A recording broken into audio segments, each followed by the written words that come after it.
Hello and welcome to Ignore All Previous Instructions. It's me, Pam Selly, and here I'm with Meredith. Meredith, would you please introduce yourself to the podcast and who are you coming into this space as? Sure. I'm Meredith, she, her pronouns.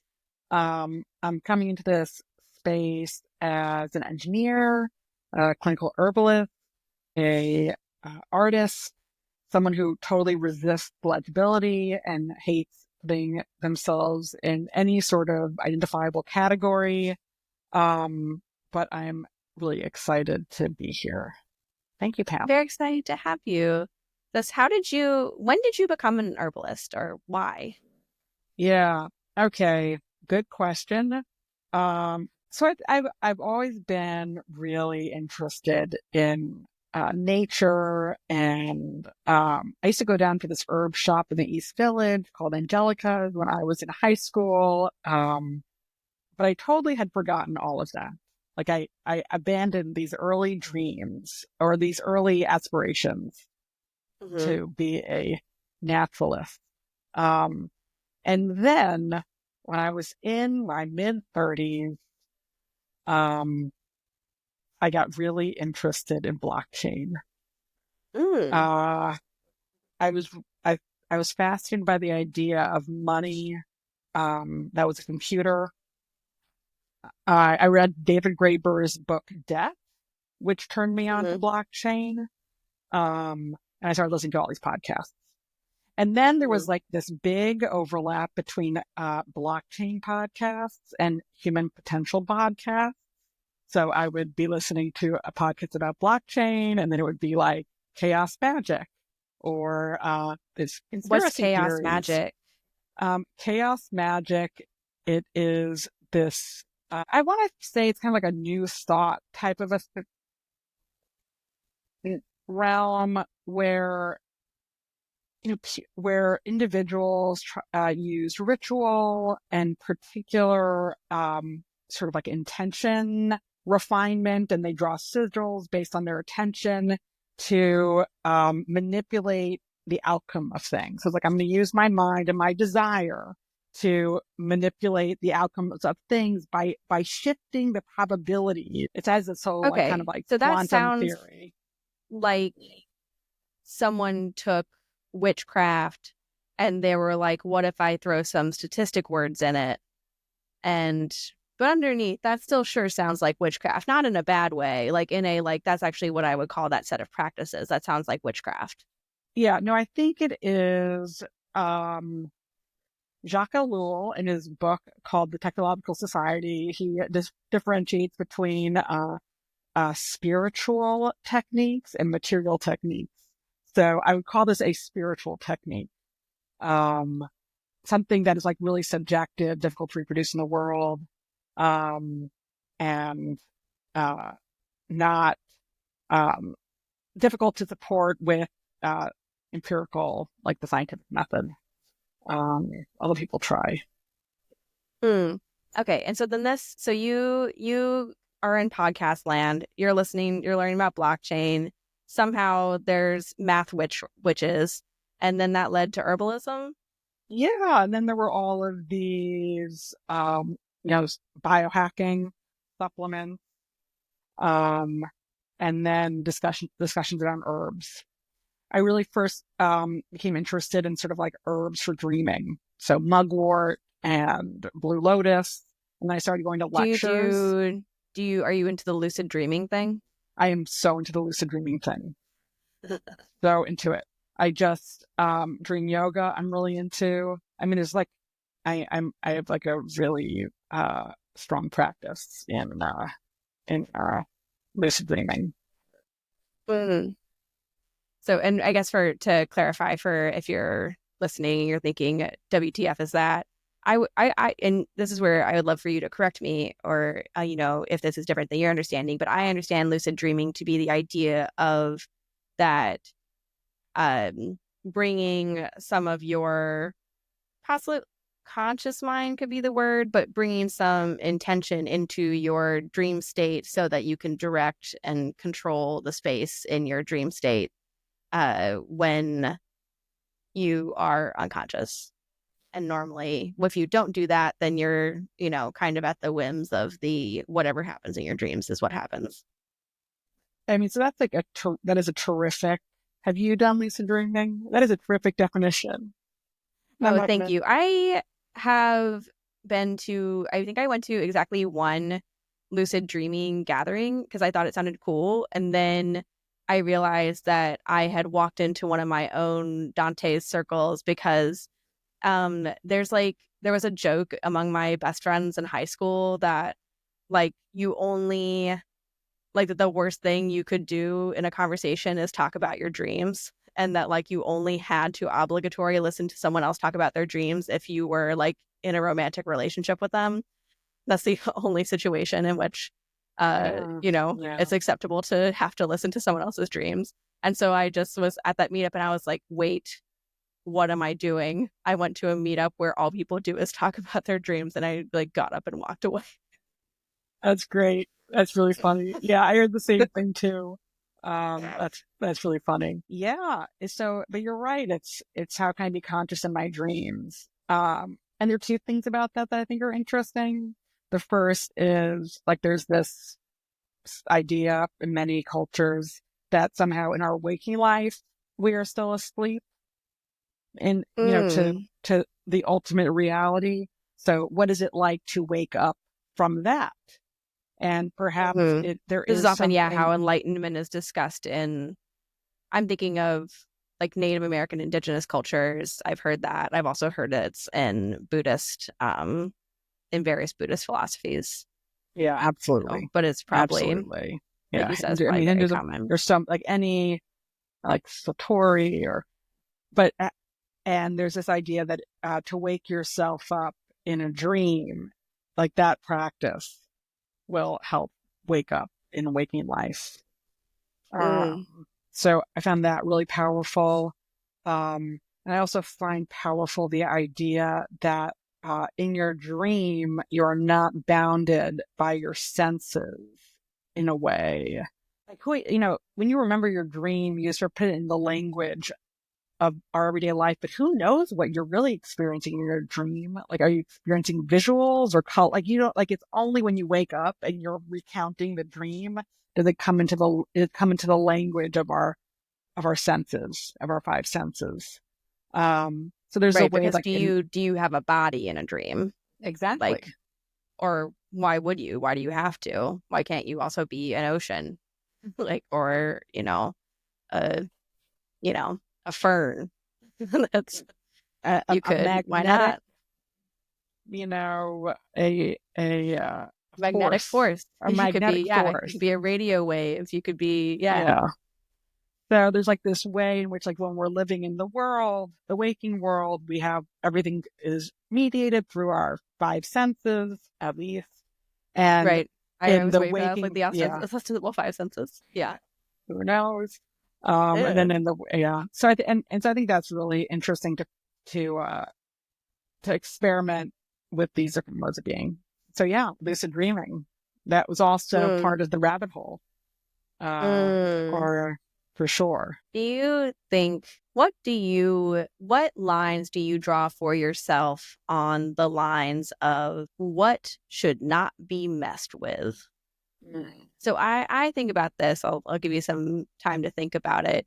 In that, some of uh my experiences in let's say plant medicine, to reference a certain category of experiences, that some of those, what they helped me believe is that there's part of it is that there's stuff that I do not have the wherewithal to mess with, that it's stuff that is too powerful or too dangerous. And that I consciously am some of the things you're talking about, that's also a little bit of the lucid dreaming, that I think is unfamiliar, or why I don't really delve into it, is I don't know that going down that path would contribute to me remaining sane. Yeah, I mean, I think, um, I think there's a danger to disrupt one's life or Yes. in a And real meditation way. practices will say this too. that is like doing things without a teacher, like can be, or like depending on what teacher you end up with, it's like something to be aware of. Is the mind is a dangerous place. Oh yeah, no, so I think you really do have to be careful, right? Like even you take the wrong plant, and you can you take foxglove and you'll die, you Yes. know. Uh, so same thing. I mean, I think that you do have to be careful with these practices. Like I had this meditation teacher, Ramaji, and I'm like, what happens if I become awakened? Like, is my whole life gonna fall apart? And he's like, most people, it's fine, we'll be fine. He like Hmm. reflected. He's like, but look at Jesus. It didn't really work out so well for him. And I just, but I mean, you just I don't mean, I think if know. you achieve Jesus level, that's a different story. It's a different story. Then maybe you don't Most people mind. don't You're have like, Jesus it's problems. Yeah. okay. But yeah, I think it is. It's like how it's like how much risk do you want to take? Like, what do you feel comfortable with? Like if you're Hmm. if things are if you're content, or if you feel like the trajectory you're on feels really good, then Hmm. why don't change it? Like ego eradication. Like, why is that always a good thing? Like, if someone's ego means that they're doing all this great work in the world, helping, people, Hmm. or, in a non-colonial way, Sure. then maybe, why should they get rid of their egos? I mean, I think, unless this is part of part of what they feel is important to them. So no judgment, but yeah, maybe not for Okay. everyone. How do you draw those lines for yourself? Um, so, I mean, so it really has changed a lot over the years. Like, there used to be things that I wouldn't do. I don't think, for me, I don't engage with things that I feel are out of integrity with like my values and my aesthetic. Um, so it's like When I you say your wouldn't aesthetics, what do you join, mean? something that doesn't appeal to my senses, like in a beautiful Yeah. way. Is it something that is, I think about where's like the feeling of if we were kind of referencing beyond the five senses, like if one of them might be intuition, and it's like that unnamed feeling that you get in your body that is like, yes, this, or oh, not that. And then there's knowledge that I don't have the capacity to understand where that knowledge came from, but I do know it's there. And that respecting that energy of maybe that, I think that's probably what I am describing when I'm thinking about my own lines that I draw, is I have a sense, that's what I feel, is like that sense of like, not that. And like I feel like you said, like maybe it's like a not now, at least. And that it's always like a not now, not necessarily not never, but a not now or not the time for this. Yeah, I mean, I also just I use my intuition a lot. Hmm. And it can be something like, I think I'm not going to take this street today. Um, Absolutely. uh, you Yeah, know, uh, I do that. Like on my, what bike route I'm going to take. I'll kind of feel what feels like the right bike route, and I'll go with it because I'm like, whatever I know somewhere in there is let's go with that, because going against that flow just doesn't feel as good, and yeah, forcing myself not exactly. It to. doesn't feel as good. Yeah, Yeah. I think that's the key. Um, and also like I think about, like, is this for my, like, not just something that's in service of myself, but in service of just like the greater, like what is in service of life in general. Like you know, what are those things that I can do that are sort of like life affirming versus life denying, or, Mm. but a lot of it is intuition, and it's less like I'm making a check, like, pros and cons to do this practice.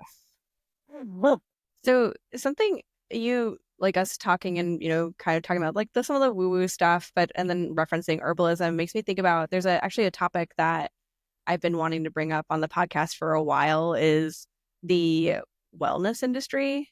And when you mentioned that the way that kind of you had this interest already in herbalism that you kind of lose track of, that it's that you had an interest in it, and then you came at it through podcast land, like starts to reference like biohacking and you know supplement, which is industry and capitalism. And so I I wonder what are your thoughts on the the wellness industry as it exists in the current economy, as it were.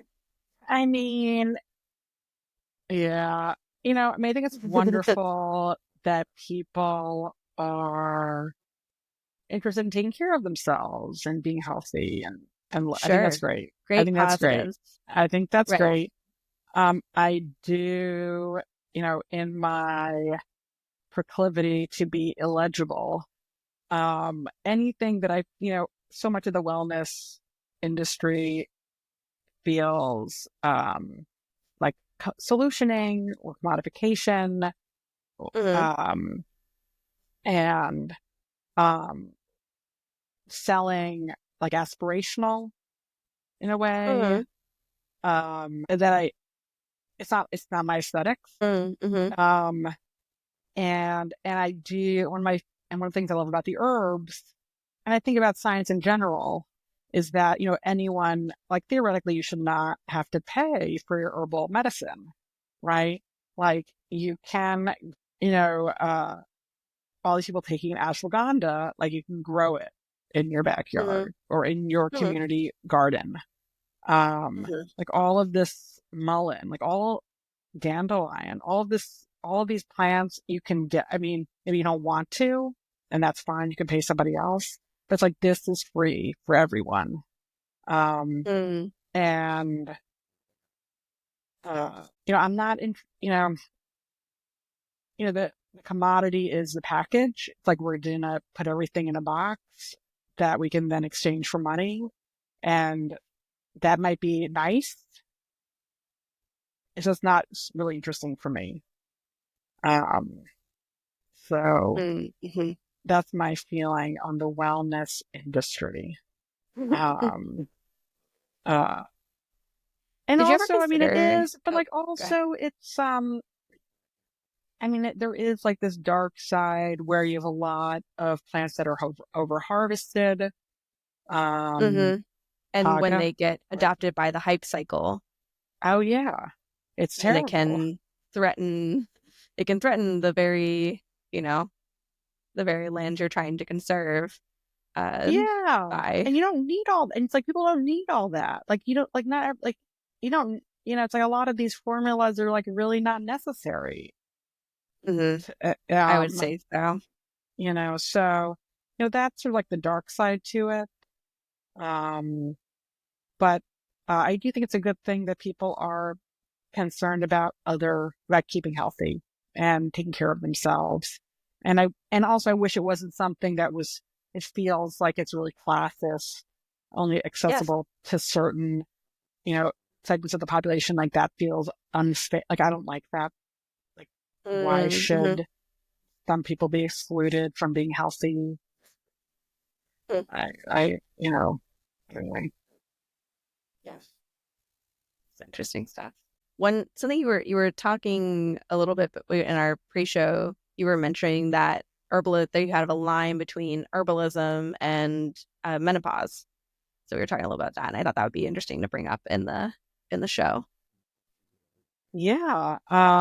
So, just I mean, menopause is really interesting, right? So I'm in that age where I'm experiencing symptoms associated with my changing hormones, because menopause, which is the socially constructed definition of a year Hmm. without your menses, that is menopause, after which you are postmenopausal. Um, Hmm. and then, but then you have a lot of hormone fluctuations and biological changes for years before and for years after. Um, Hmm. and, something that really women don't talk about at all, it's like hushed. It's like over, like conversations over coffee. It's like, I this is happening to me. Is this happening to you? It's like a very strange, I think it's So do you, changing. yeah, I wanted to ask you about that. Is Hmm. that the idea of the idea of no one's talking about it is is that true, or is it that the people talking about it have not been elevated to positions where they could actually talk about it in a place where other people can find it? I think that at least this is some Yeah. hypothesis I would pose it, and that uh, you know, the scientific studies on hormones and on women in general have not been prioritized in until possibly the very recent past, if that. And what women problems, bunny air quotes, uh, you know, are like, oh, it's in your head, which also, so what? Like, even if it was, like, your head makes up things that are real. So then, even if it was, but that there are changes in an endocrine system. And perhaps we could look at those changes and how they affect people and what changes cause other changes or what happens down the chain. So, Oh, I so mean, definitely it's because of women and the way, the position of women in our society.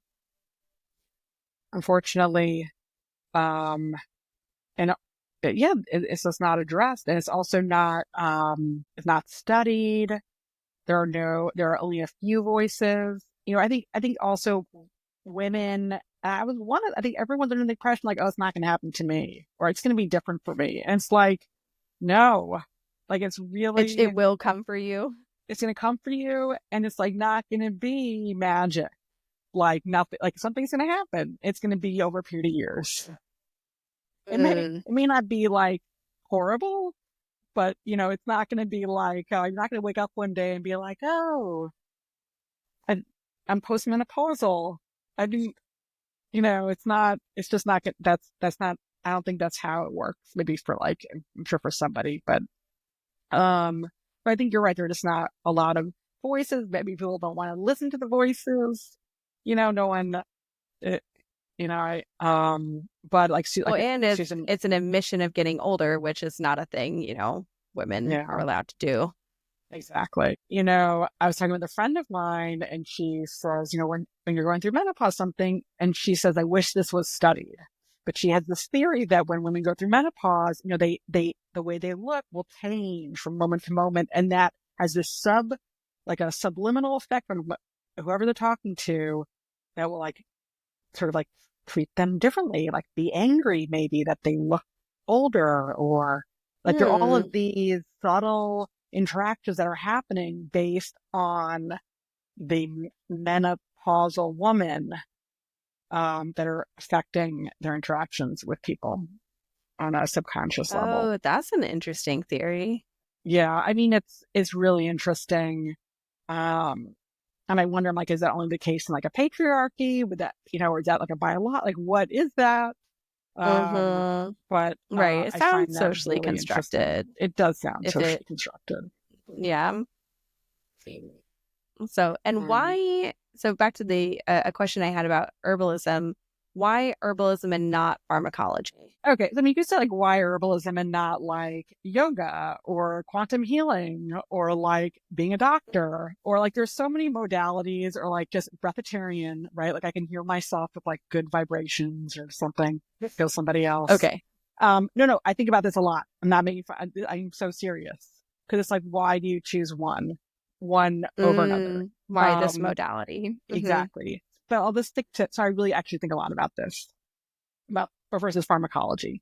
So, I mean, but I picked herbalism because I love plants. Hmm. I mean, like I love to be outside. I love to recognize a plant. Every plant is different. I like to Mm-hmm. sit with plants. I like to grow plants. Right. Like I There's enjoy a that. relationship to the land versus kind of more of a relationship to chemistry, Yeah. I mean, which is um, still like a reality, but a yeah, I mean, different it's like lens. also like, why am I not like a somatic healer? Why am I not doing Reiki? Hmm. I mean, if I think that all of these modalities can be equally efficacious, and like maybe there's a way in which I think maybe pharmacology is actually more beneficial than like herbalism. I am really interested in pharmacology, like more and more, like what are the chemical constituents of these different plants that will make Mm-hmm. them more potent? And and you can grow different plants in different parts of the year or lunar cycle and soil conditions and all, there are like, real differences into what phytochemicals are in each plant. And, how can we use chemistry to synthesize those or improve them, and like even like things like CRISPR to do DNA manipulation, I think is like really interesting. And Mm-hmm. I wouldn't mind doing that. Like if I had, all it, but it's like, I want to be outside with the plants. Mm-hmm. I don't want to be in the lab with the Yeah. molecules. And and I'm so happy that they are, because I think that, a lot of this, like a lot of the ways we're going to maintain health and with our deteriorating uh, or changing ecosystem is through, you know, um, synthesis of chemicals and supplement. And, I think there has to be a lot of science. Mm, maybe Or if Reiki, a lot of Reiki. No that's shade on the Reiki people. the energy healer people. Yeah. And so that's that's fun stuff. So, all right. So the herbalism came from the like some a little bit from the blockchain podcast, which I did have an agenda that I warned you about, is I wanted to ask you why you're interested in the blockchain or why you think it's useful? Question mark. Okay, so you know me for a while, and I really go in and out of the blockchain world. I actually filled out the form years late, but you did send me an NFT or offered to send an NFT once for your birthday. And Yeah. I sent you an Ethereum address on that very old form. Yeah, hopefully I got it and sent you. Yeah, I made my own. So I made a coin. I had an NFT. I made like a regular token, Oh, and token, sorry. no, but and I think everyone that has this token is gonna always be connected to me. Like I can see if that token was transferred to somebody else. I had like a website for a while. You can only log into it if you had my token in your Hmm. wallet, and I have all sorts of, it's like how do we what are ways to think about transaction? What are ways to think about connection?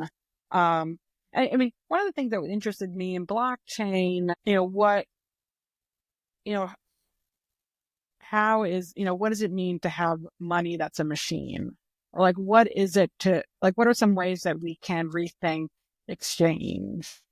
Okay. And that's more, And so to clarify, I feel like that, would you say when you say money is a machine, do you mean more smart contract? And so we're talking more like Ethereum and other chains versus Bitcoin?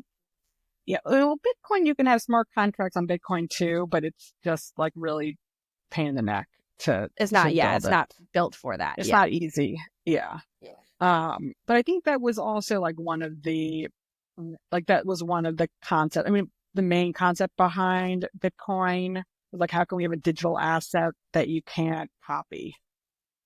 Right. Like Mm. that was like the main idea. So it does begin in it begins in the digital realm, like in the realm of, not even computation, but like this The sort of like computer cyberverse, world that we've the created. metaverse. Yeah, I don't know.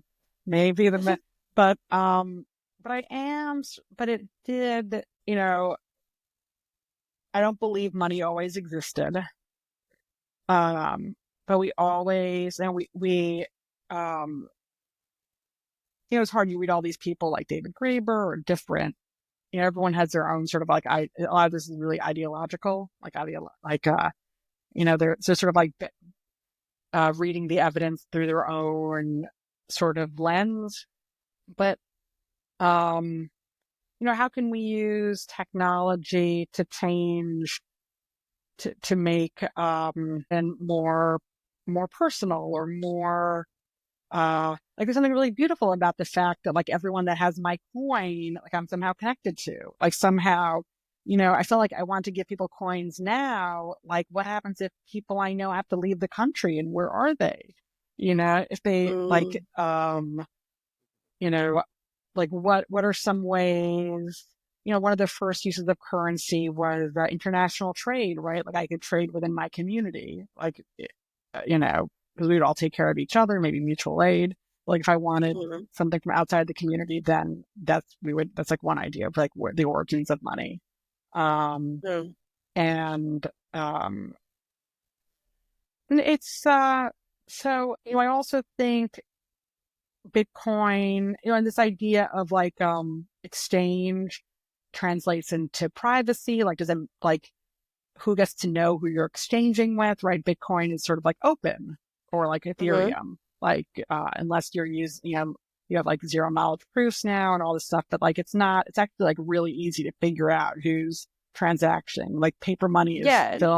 is like much more secure. But it is really interesting to Mhm. see how these technologies kind of address like really make obvious these particular issues with what it means to transact.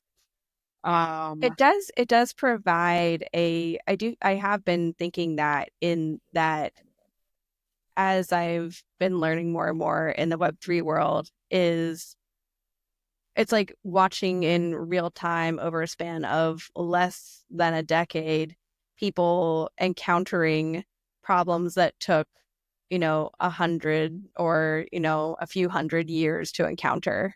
And they're encountering them in the span of less than a decade. And like coming up with many, many different strategies on how they might address them, which is what creates, I think, a lot of the volatility and flux in the space is that everyone comes up with a different theory. And a good percentage of the theories are, how do I create a grift that makes me money? Um, but then there's also plenty of people who are doing the math thing and like doing a bit of some of what you're talking about in terms of like, okay, what is like, yeah, like zero knowledge, how do I share if I, an example I underheard about, zero knowledge, I think this was a ZK example, is like if I am going to walk into a bar, why do I have to show you an ID that has my name, my home address, and my birthday on it in order to get access to the bar? All you need to know in the United States is that I'm over 21. You don't need to know all that stuff. All this other stuff is completely irrelevant. How can I, in a provable way, share that information? How can we have an exchange so that I don't have to share all this extra information with you that is extraneous to the situation that we have at hand? And so it's a pretty interesting computational problem, which then, I think unfortunately is what I'm observing at least is it feels like there's probably a handful of really quite smart computer people and math people, and then a whole lot of griftitude for no, I mean, I my think you're technical right. term. There's like some very interesting social engineering, not just of computational engineering. But I Mm, do think that the most interesting technology happening right now, and when I speak to like every so often, like someone will put me in touch with like their cousin who's in college studying computer science or something, and I do yeah, think that that happens. Yeah. blockchain is where the most interesting technology is happening. Like, um, I I actually I and agree. yeah, That's something I'm finding by coming at this space. It's like it feels like when like 10 years ago, I was following distributed computing for that reason. It's the how do we get computers across the world to agree what time it is was kind of one of the most interesting problems in computing with clocks. It's yeah, like that was like the most interesting problems. And there's kind of this like feeling around what the most interesting problems are. And I do feel like that the energy in Web3 is just, I mean, it's baffling to me in terms of how much energy there is compared to the level of griftitude. yeah. No, there's like I mean, like a lot of this stuff is like regulatory arbitrage. How people are making money. Um, Mm.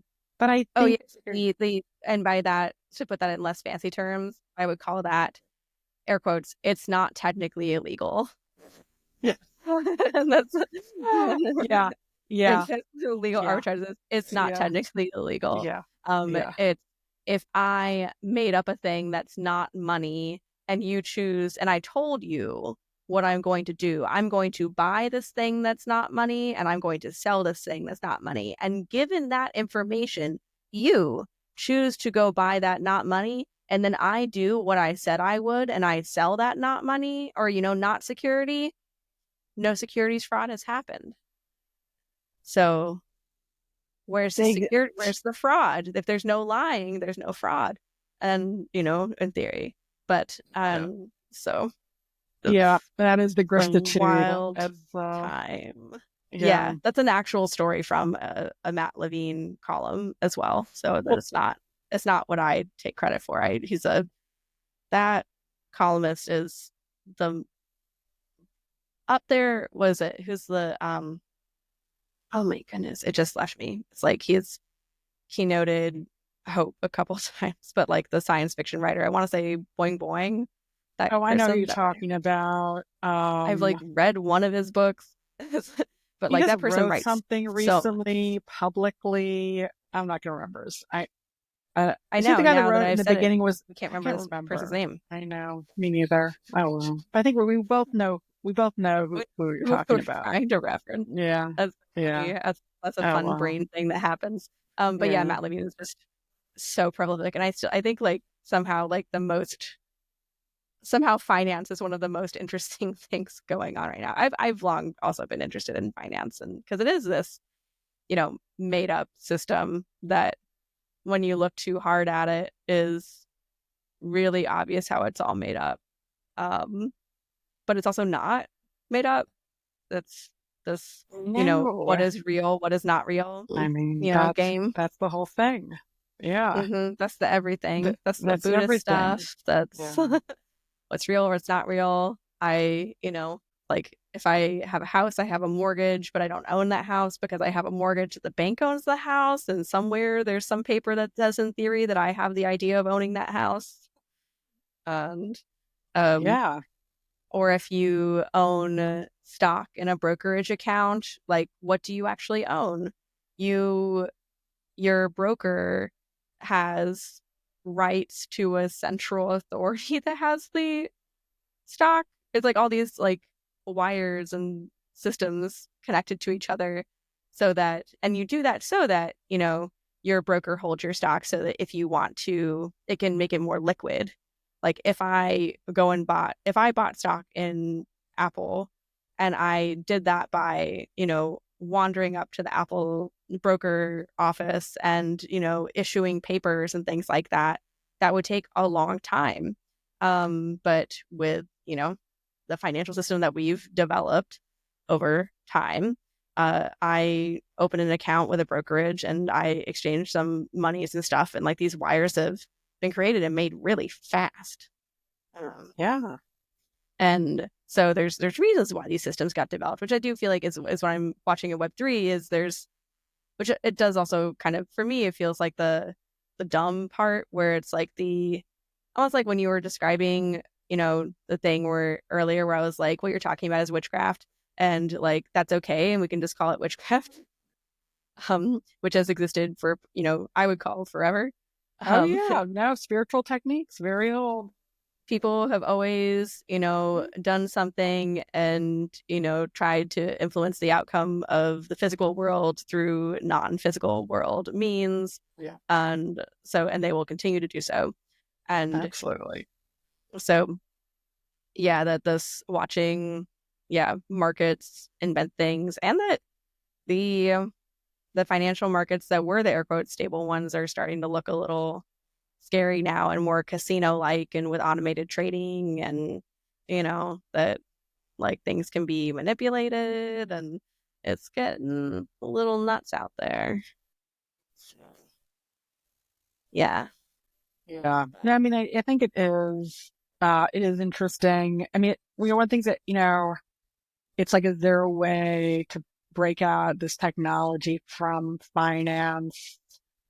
I mean, I think That's a question I'm really interested in. A friend yeah, phrased this recently as how can you definancialize something?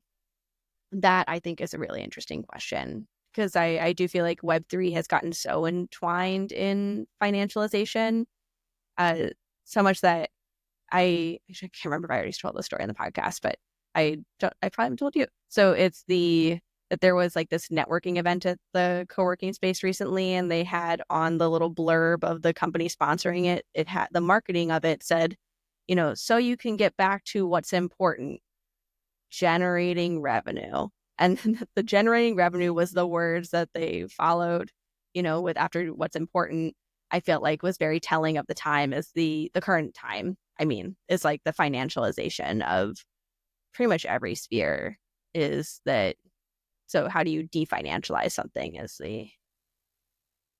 a question that one might, entertain for kicks and giggles. Yeah. No, I mean, I think that's really important because it's like uh, like you said, the wellness industry, like that's the financialization of I would say so. of health, and Yeah.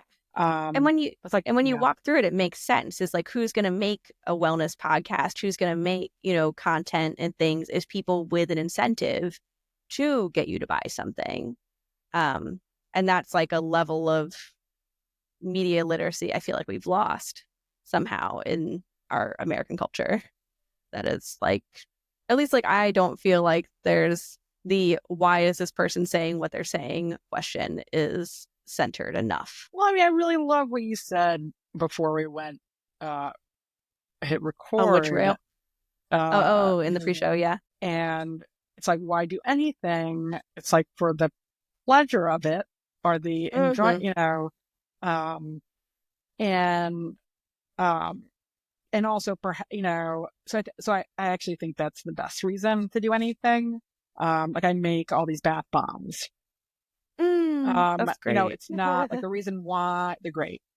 If you have a bath, I'll give you some next time I see you. I do. Oh yes, please. Oh, that'd be great. That's I'll great. send you some in the mail.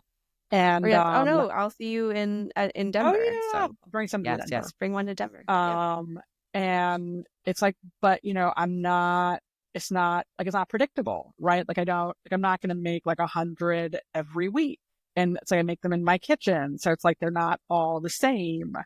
Yeah, Like I which I think, couldn't, and that's a form of yeah. beauty and You know, I, uniqueness. I, you know, they're really great. They feel great. Like Hmm. I get my friends, I get them to clients, my kids use them. Like it is really nice and, but it's like, if someone wanted to every week buy my bath bombs from the market, like I'm just not doing that. Like if I was making a bath bomb podcast, Yes. like I wouldn't be like every week. It's like the bath bomb, because it's like I'm just doing it when I feel like, when it's pleasurable to me, Hmm. which makes it difficult to integrate into this economy, this Yes. global Yeah. economy. Um, The which is tied to production.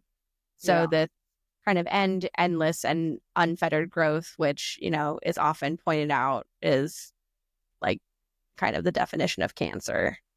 Is, you know, unfettered mutating and growth, unfettered growth. but Um, also, I and also like the predictability, like the creation of desire and the satisfaction of desire. And it's like, so say if like someone like really, like if I go to the market every week and I want to get, like, I really like these apples, like that's my desire has been created around this thing and I'm going to satisfy it. And that's like very unpleasant if I don't get to satisfy my desire. Like also our society is all about like, the satisfaction of our desires.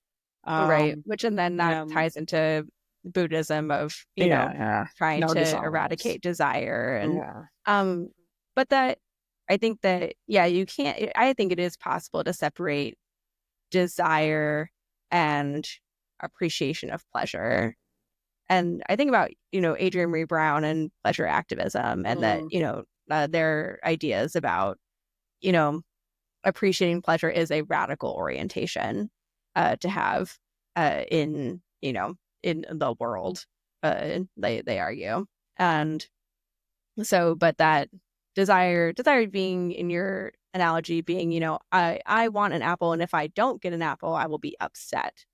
Um, Whereas, a, kind of open and expansive orientation might be, I'm open to an apple. I'm interested in that. That would be neat if that happened. I'm going to go to the market and see what interactions I have that could end in an apple. Or, like going to the market is nice itself, and I'll have whatever experience that has for me. Or attempting to go to the market and then, oh no, maybe you get stuck in traffic and you give up and you go home and, hang out on your couch with your cat. And, Yeah. maybe that's okay too.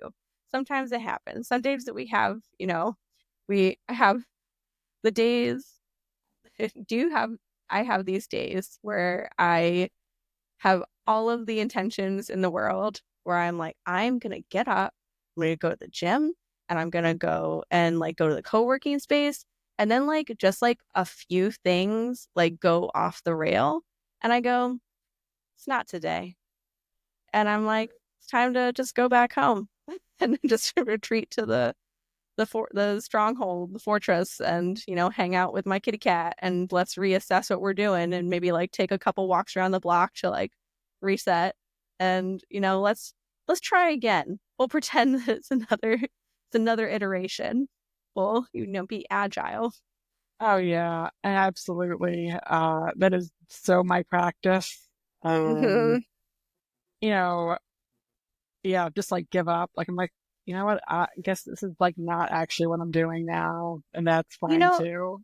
that's one of my ideas on the idea. I've been talking to myself and to other people about. I have an idea plateau, and it's the place where my ideas live while they're in like it's like kind of like the parking lot, idea plateau. But one of them is a zine called Real Winners Quit, It's like to the extol the virtues of quitting, that quitting rules and is undervalued and kind of undersold. That is like one of my Pam's personal great strengths in life is quitting. And so embracing this as part of things that I've done is, and I don't know, it's a thing that I've had a lot of existential turmoil over, about quitting things, and do I quit too much? What is too much? What does too much even mean? And that when I talked to, like, with the help of like a professional, aka a therapist, is she's like, every single other client I have problems getting to stop things that they aren't serving them anymore. And you have the magic power, it seems, where you don't like something and so you stop.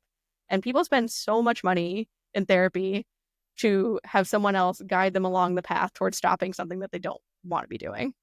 And I don't know. That was like she finally so worded it in a true. way where I was like, we're gonna just accept this as a thing that's my reality. I mean, I love that. I mean, it's true. It's like, like this morning, I don't know, I was just like looking at things I wanted to do, and I was like, you know what? I actually don't have to do anything. You Like don't. I actually don't have to do anything. And I just remember that. There's, Um, I mean, there's some things like you have to breathe. to Like, breathe. I mean, I have to take my children from school if I yeah, have there's them. I mean, the there are there's the some things I absolutely do. necessary things, Yeah. or That, like, I mean, or things where like if you didn't, it would be pretty uncool. Like, you don't yeah. I mean, have I to don't pick up have your kids from to, school, but it but would be, in fact, pretty uncool. the consequences. Everything. I mean, just Consequences because that you don't want to suffer. Yeah. exactly. So everything, there are consequences to everything. I think that it's like we don't have to do a lot we don't have to do. Yeah. Um, you know, which is nice. It makes me That's a think certain of, kind of freedom. oh yeah, it's definitely a certain kind of freedom. I was listening to a very old episode of a podcast. I think it was a Hidden Brain, but it was talking about how we make to-do lists, but we make all these lists of things we want to start doing or things to do, but we don't make lists of things we want to stop. And have we considered that perhaps that's a factor in some of our general, our societal American general overwhelm of, if you add something to your to-do list, what are you not going to do? Because Oh that's yeah. I that's mean, like, I how can love you do that. that framing? That is, Yeah. what are you, so prioritizing not doing, which is that whole sentence is, a contradiction, but an intentional one. So thinking about how can you not do. Yeah. That's Yeah. this is why I think Take I've been away. thinking about a fork from the podcast, maybe a meditation app. I've been thinking about it. that maybe having a little, I feel like a lot of these episodes we end up actually talking about Buddhism and meditation. And so I've been pondering maybe, or maybe it's just for me too. Like I'm just a little mad at my current meditation app. And a friend a couple months ago was like, you literally could write one. Why don't you just write one if you're mad at the one you've been using for 10 years? And I'm like, I am mad at the one I've been using for 10 years for various, personal, how it works and how they've updated things and kind of just like feature creep of, meditation app that I literally started using because it was a timer is like, Wow. look at all these features and all these classes and all this stuff. And I just don't want any of it. And I don't want any of it. And so my friend was like, you can just make one. And I do like my little stats. So it'll have statistics. So you can have your little like, good job, like Yeah. I'm on like a 20 something day meditation streak right now. Because I don't bully myself about, I ostensibly meditate every day, but if I don't, it's also not that big a deal because it's also fine because yeah, it's a made up obligation. So, Yeah. but it also feels nice to be on a meditation streak. It's pretty cool. My brain feels like pretty good. So, Yeah. It's good to like remind ourselves like of like what we're doing. mm, Um, or like I guess we're like the duration. Um, yeah, yeah. feels like it's like I'm like talking to myself this like it's okay to be a little proud of it, No, it is. It's It's like okay. yeah. It's like if you get pleasure from that, then that's like really great. Yeah, my little You know, imaginary gold star. Yeah, that's wonderful. yeah. So, um, Ah. well, if people wanted to stay in touch with you, how might they do that? Are there any things you want to like hype, share with the people? So, in addition to being illegible, I love the idea of being on a podcast without hyping anything. Ooh, I okay. I'm like People can so find you people somehow. can find me. It's the internet. Um, I it's um and I do think you only shared your first name, so if you want to give oh people, Finkelstein. But I don't know. yeah. But you can. I have a blog that I maintain. thewitchofendor.com. So that is What is the a Witch of sweat. Endor reference to? Yeah, so it's from the Bible. Okay. Um, and it's from the Torah. And there is this in the Hebrew Bible, there's a law against going to witches. Okay. Um, but Because we have to the God of Abraham was, exactly, because the didn't like the patriarchy, competition. yeah, Yeah. yeah, because you have to consolidate. I ask because I'm reading a novel Oh, that I think you would like it. I'm still reading it, so pending recommendation, but it's called Moth Eater. oh, And there's a witch in there and she references the Witch of Endor.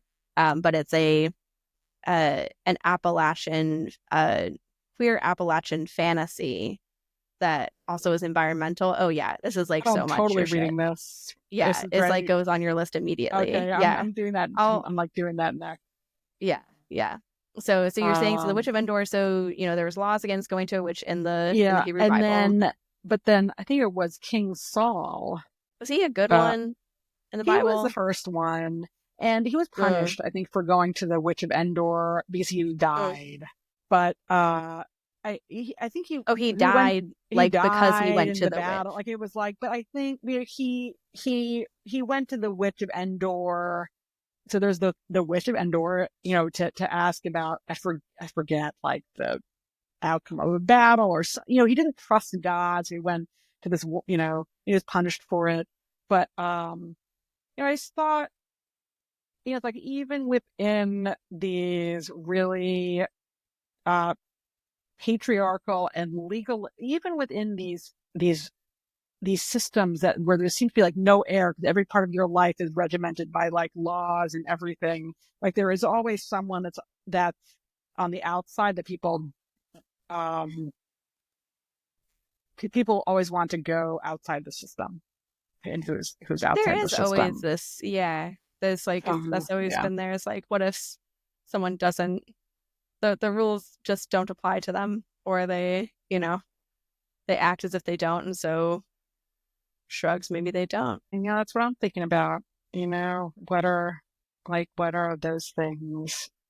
You know, how to walk through the walls. Yes. So how do we, and yeah, how much of our constraints are then become self-imposed because they're, things that we think are supposed to be true.